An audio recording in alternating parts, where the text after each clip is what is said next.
What's going on, everyone? My name is Under the Radar, and welcome back to the WBE. This is going to be the Week 7 Team Builder. Now, I've been saying for the past couple weeks that if I lose, I'm out of playoff contention. And what's crazy is that that's just not true. I still have a chance to win. If I'm able to beat Kyle and I'm able to beat Envy, I still have a shot at playoffs. It seems like pretty much everybody from 3rd place in the league all the way down to 12th place in the league all have a shot at making playoffs. So this game is pretty important to both me and Kyle. Pretty much whoever loses this, Kyle still has a chance if he beats his last opponent, but I think it's Wolfie, and that's really hard to do. But if I win and I beat Envy, I'm in playoffs. If he wins and if he beats me, there's a chance that he can make playoffs even if he loses to Wolfie, but either way, this battle is super freaking important, guys. It is super freaking important. It is unbelievably important. I know a lot of you guys ask how I get my Pokemon in different colors. I have a mod on my Switch that allows me to change the color of my Pokemon. Even the ones, even though that they're completely legitimately bred, I'm able to just change the color of them. So hopefully that answers questions before I get a bunch of them. Anyway, so let's go ahead and hop into the team builder. As you can see, my opponent, Kyle, he has some really good Pokemon like Hawlucha, Gmax, Snorlax, Corsola. Really good Pokemon.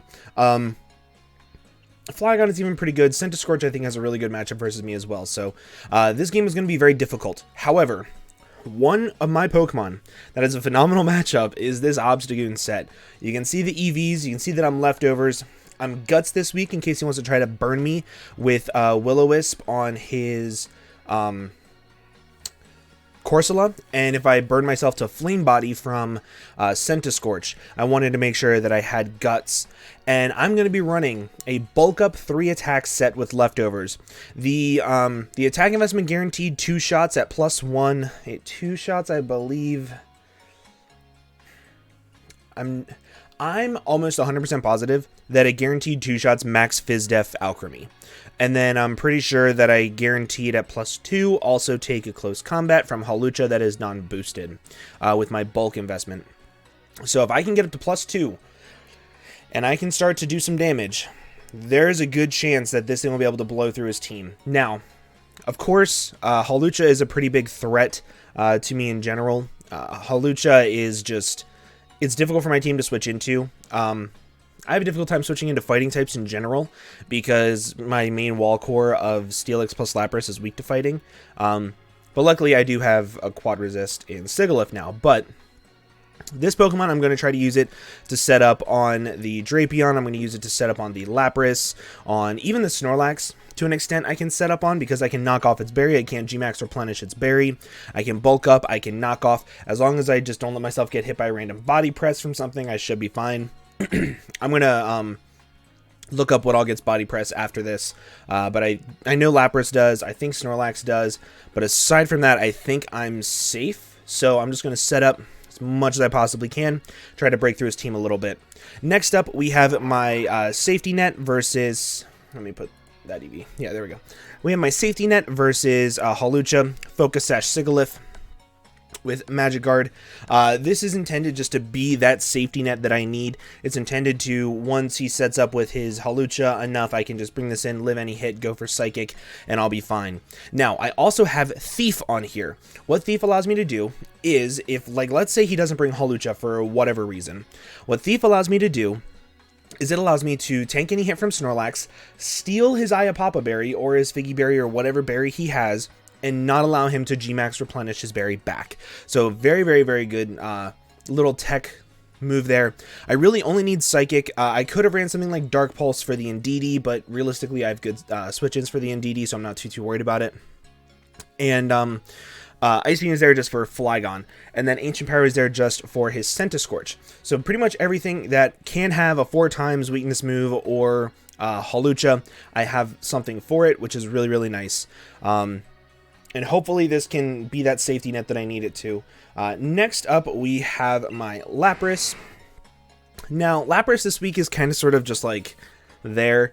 It's a nice little bulky pivot. It gives me a nice little way of weakening Snorlax just a little bit with Body Press. I do have Surf and Freeze Dry because it hits the vast majority of his team pretty hard. And I saw this in a comment last week, and I thought it was a pretty good idea, so I wanted to give it a try. We have Rest, so that way, with the Chople Berry, of course, that way I can take a hit from Hawlucha if needed. This can also be a Hawlucha answer, because once I Dynamax, I can take a close combat pretty easily.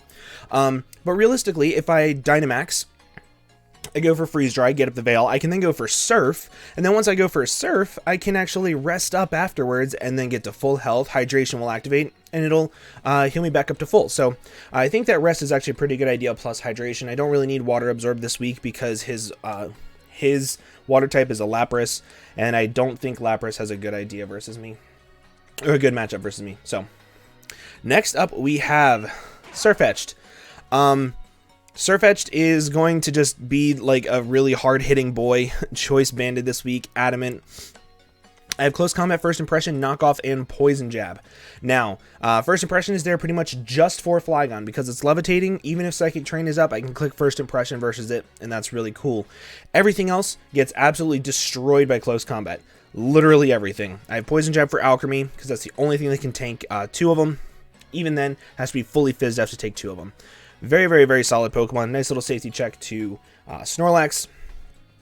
And ultimately, gives me a nice little check to Centiskorch as well. If I can knock off the Centiskorch or go for Poison Jab versus it, put it in range of a knockoff from my my Obstagoon once I set up. So that's pretty much the whole idea behind Sirfetchd. Just here to hopefully break everything. Next up, we have my Steelix. We're just rocking a leftover set this week, and it's Stealth Rock, Heavy Slam, Body Press, Iron Defense. I'm finding that I can run Iron Defense pretty much every single week. Don't need Earthquake, just need Heavy Slam plus Body Press. The only thing that I don't hit with this is Centiskorch, but as I said, I have my Obstagoon that can deal with it pretty well. I actually should run Defiant in case he tries to Fire Lash me, but I think he would just go for Leech Life. So it's not worth it. That way, in case I hit him, yeah, I'm going to stick with Guts. So I have Obstagoon that can deal with it. I have Ancient Power on my Sigilyph.